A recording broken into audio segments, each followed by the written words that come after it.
What's going on, guys, and welcome back to another episode of Career Mode. This is episode number 108, and we start today's episode off with a game against Queen's Park Rangers here away at Loftus Road in London. And so far this season is going absolutely 100% fantastically well, and all according to plan. As you'll see by the league table, we are top, we are undefeated as things stand. Not sure how long that's going to last, but it's been a really good start, and as you can see, we've already got ourselves a 7-point gap over second place Stoke City, but QPR themselves have made a very good start. They're currently sitting in 4th place, and Harry Redknapp's got them playing pretty well. And of course, last year against QPR we slipped up with a 1-1 draw. Sanjo, starting for them, scored a 90th minute equaliser after they were down to 10 men in the first 20-25 minutes. So I was very frustrated with the game at QPR last year, so I was hoping that they wouldn't have any more frustration in this game and it'll be a little bit more routine. And after dispatching Liverpool by 4-1 in midweek, I really couldn't see it going any other way, to be honest, considering our start. And the first chance did fall to us in the 10th minute as well. Kevin Tavernier crossing the ball outwards towards Ricardo Rodriguez, who plays it inside to Niang, who shoots, and he's blocked. But the chance comes back here as Sane dispossesses Yoon Suk Young, and our centre-back is denied his first goal for the club. And what a poor miss that was. I mean, seriously, you can see why he's a centre-back. What a great chance there, and I somehow missed the target. So still 0-0, and Andy Carroll was denied by Murphy there, apparently a glitch goalkeeper in the 38th minute, as he went forward trying to get another goal to his tally so far, and it was still scoreless. In the 60th minute, as the hour mark has just been passed, Niang's on the ball for us here, and gets past his man with a Berber spin. Really good chance, he stops the ball, rolls it inside towards Andy Carroll, another good chance for Big Andy, 1-on-1, and again, it's a superb stop by Murphy, and then Carrillo gets completely taken down from just outside the area, and we win ourselves a free kick. And at the time I was certain he was inside the area and it was a penalty, but as I watched it back, he was indeed just outside, and we got a free kick instead of a penalty. And Niang almost did score from the free kick though. His shot hit the roof of the net and went behind for a goal kick, so still 0-0. And the last chance fell here in the 83rd minute as Carrillo went down the right hand side. He had the pace on Harry Man all day long, and I have to say I was really disappointed this one wasn't given as a penalty, because Carrillo, as you can see Harry Mann's right arm come out there, he just completely shrugs him off the ball and just pushes him to the ground. And in my opinion, that is a certain penalty. I think the dive by Carrillo was a little bit theatrical. No one's going to deny that, but I think really that should have been a penalty. But still, sour grapes, maybe it is. It's a scoreless draw. I'm glad we got our first clean sheet in 3 games, and in the end, maybe it wasn't a penalty, and so therefore I don't need to complain about it. But we did get 2 against Liverpool as well in the last Premier League game, so I guess it was one of those things. But still, a 0-0 draw, and it was a frustrating game as well. I was hoping for a win in that game, but instead, a 0-0 draw. We'll take it, another clean sheet, still unbeaten in the league. We'll take the positives instead of looking at the negatives. But still, for the following game, we took on PSV Eindhoven here in the Champions League penultimate group stage game here at the Hawthorns. And as you can see by the group table I mentioned in the last episode, we've already secured progress into the knockout stages. We are 8 points clear of both PSV and Dynamo Moscow with 2 games to go. So as we predicted, this group has gone exactly the way we all thought it would. It's between West Bromwich Albion and PSG to see who finishes top of the group, and then PSV and Dynamo Moscow are already out of the qualification picture. All they can do is battle for who gets 3rd place and goes into the Europa League. So really, I came into this game knowing that with us already guaranteed to be going through to the knockout stages, I'm very pleased, but I still really need to win it because PSG are 3 points ahead of us, and we do want to get ourselves top of the group come the end of the group finishing. So we take on PSV, and the first chance would fall to us here in the 7th minute. Granit Xhaka's half volley going just wide the post and behind for a goal kick. But in the 18th minute here we come through again. Carrillo down this left hand side, slides it inside towards Lacazette. He's got a man ahead of him, but instead he gives it to Granit Xhaka. Xhaka finds Salvio down the right hand side, who takes on Jethro Williams, beats him here, keeps on going. He's got a man inside, but he fakes shots and goes back outside,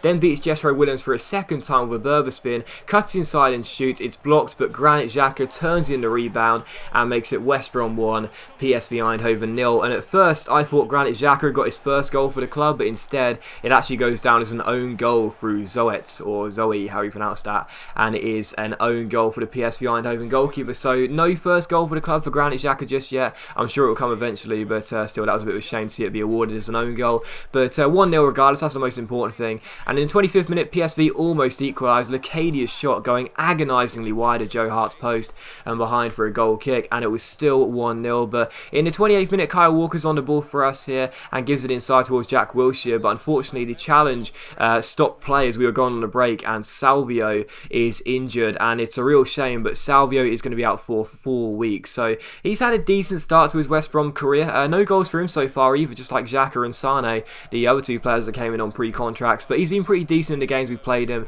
He's chimed in with 1 or 2 assists so far as well.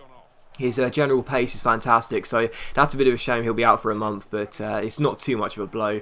And there you have it. But in the 34th minute here, another good chance for PSV. Memphis Depay has a free header at the far post, and he can't hit the target, and it is still 1-0 to West Brom from the goal kick. Joe Hart kicks the ball forward, and Wilshere flicks it on. Granit Xhaka finds Berahino, who gives it out wide towards Andre Carrillo. He takes on Arias, beats him with a fake shot, goes down his left-hand side. Really good chance as he beats Hendricks, finds Jack Wilshere. Wilshere cuts inside, passes it back to Berahino. Berahino finds Xhaka. Xhaka shoots, but it's a very good save by the goalkeeper, and it is still 1-0. So probably overplayed that chance really and should have struck the shot with Wilshere instead, but still 1-0. That was how the first half would finish, and in the second half we started brightly directly from kickoff. Lacazette doing some skills after receiving the ball from the kickoff there, going down the left hand side. Really good chance, keeps on going, almost loses the ball but finds Berahino instead, and Berahino's shot is saved by the goalkeeper and cleared away. And in the 53rd minute, Zambrano's on the ball for us here and spreads that wide towards Kyle Walker. Walker finds Patrick Roberts. Roberts fake shots around Memphis Depay, back heels it towards Kyle Walker, down the right hand side, takes on his man, beats him, keeps on going, swings it in across, picks out Lacazette with a free header, and it's a very good save by the PSV Eindhoven goalkeeper, and it is still 1-0. And in the 67th minute, PSV had a chance here from a corner. Wijnaldum is standing over it, he takes it, drills it in, the shot is met, but it's a very good save by Joe Hart, and it is still 1-0. And in the 87th minute again, another great chance for PSV to try and get themselves an equalising goal. As they swing it across here towards De Jong, he beats Zambrano in the air, and again it's another good save by Joe Hart as he turns it behind for a corner, and that is how the game would finish. So a 1-0 victory against PSV. Frustrating game in the sense that we didn't score more goals when we really should have done. We had so many chances, but 2 clean sheets in a row. Good to bounce back with a win after the draw against QPR, and yeah, it was a tough game. Obviously Salvio's injury, as you'll see, is going to be 4 weeks. That's a shame as well, but even so, we keep up the hunt, keep up the chase for top of the table finish come the end of the group, and there you go. But as Dynamo Moscow drew with PSG, what it means is coming into the final group stage game, we have 12 points, PSG have 13, and that means we have to beat PSG on match day 6 at the Hawthorns, otherwise we will finish in 2nd place. So it's going to be a weird one, to be honest, knowing that we've already secured qualification, yet for the first time we need to win on the final day in order to finish top. That rarely ever happens in my career modes. Usually I've already guaranteed to finish top by the final game, if not then only needing a point, or the other team needs to slip, obviously needs to win, or whatever else, but instead we actually have to win on the final game. So that's going to be quite an interesting one to see what I do with the team. But still, we take on Manchester United for the 3rd and final game of today's episode here, as the Red Devils come to take us on to Hawthorns. Obviously taking on United is always going to be a fun game regardless of how well they're doing in the league, and they are underperforming in the league as well, not doing too well this season, but a lot of the teams are doing pretty poorly this season as well. You saw the top 4 just before the game against QPR. It's West Brom, Hull, Stoke and QPR, so it's been a season of underperformance so far from the big teams really.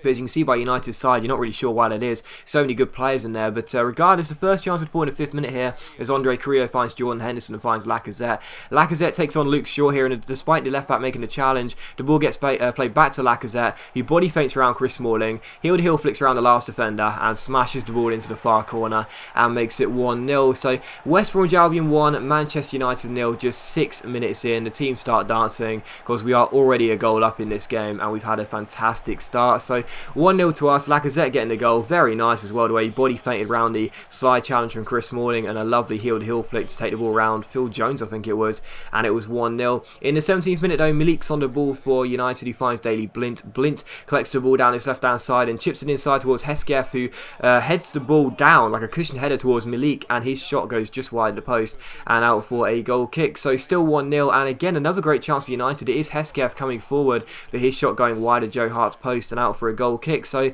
United had a lot of chances in the first half, but what you need to remember about football is it's all about the quality over the quantity, and the fact of the matter is you can have so many shots, but if you don't put the ball in the back of the net, you'll get punished. And they had a lot of chances, but they didn't take them. We had really only 2 chances, and we took them both. Both goals coming through Lacazette, the ball getting played forward, Henderson flicking it on, volleying the pass through to Lacazette, and I thought that was a really nice goal as well. Comfortable little fake shot, simple finish, and that makes it West Brom 2, Manchester United 0. So 2-0 to us, and in the second half, really nothing had happened. It was quite routine, to be honest. United's fight had already gone in the first half. It was almost like they'd run out of gas after the first half of doing so many attacks. They just couldn't really cope physically anymore. And in the 74th minute, Aubameyang ends up winning us a penalty as well. It's Chris Smalling, I think, who takes him down, and the referee has no choice but to award a spot kick, and it's a definite penalty as well. Smalling already knows it, as Niang was doing some skill down the left-hand side, cut inside, and the former Fulham defender, well, he was holding his hands behind his back, trying to make sure he wouldn't have a handball and block the shot, but instead he lunges in lazily, and it's a definite penalty. So penalty to us and a good chance to make it 3-0. Niang is our usual spot kick taker, but I took him off during half-time because I thought if we get a penalty, I want to give it to Lacazette. So Lacazette is going to stand up and take it against David De Gea. Can he complete his clean sheet? Lacazette against De Gea, France against Spain. France wins, Lacazette wins. West Bromwich Albion going to win as well, because it's 3-0 to us, and United are just completely out of the picture now, as they already were, to be honest. So it's a hat-trick for Lacazette. We've already seen 3 players already this season get hat-tricks. Niang, Andy Carroll, and now Lacazette as well. Who's going to be the 4th, I wonder, as Lacazette makes it 3-0 there from the spot. So 3 goals for West Brom, 3 goals for Lacazette, and the game is already put beyond reasonable doubt. However, United would grab themselves a consolation goal through Javier Hernandez. He came off the bench, and the Mexican striker gets himself a goal there. Very nice volley, but as you can see by his celebration, no real need to cheer with too much eccentricity because the game was already over. It's 3-1 to us, and in the 88th minute, United tried to get themselves back in the game late on, and they would actually score from this corner. Rooney's corner, headed in by Akore there, the former Aston Villa centre-back. Must not have gone down very well with the West Brom fans, and it's 3-2, so United actually back in the game late on with a really late show, to be honest, but I still couldn't see them grab themselves an equalising goal, and the last chance would actually fall to us here from a free kick. Niang rattles the crossbar, and eventually the game finishes. So West Bromwich Albion 3, United 2, and it's a good win, don't get me wrong, but I'm so disappointed to concede 2 late goals like that in the last 10 minutes. That's really poor, and it's my fault for switching off really and just assuming the game was done. But we'll have to work on that and try and make sure that that thing doesn't happen again during the season. But as always, guys, a big thank you for watching the video. I really hope you have enjoyed it. If you have enjoyed the episode, please leave a like, and I'll see you for the next episode of Career Mode very soon.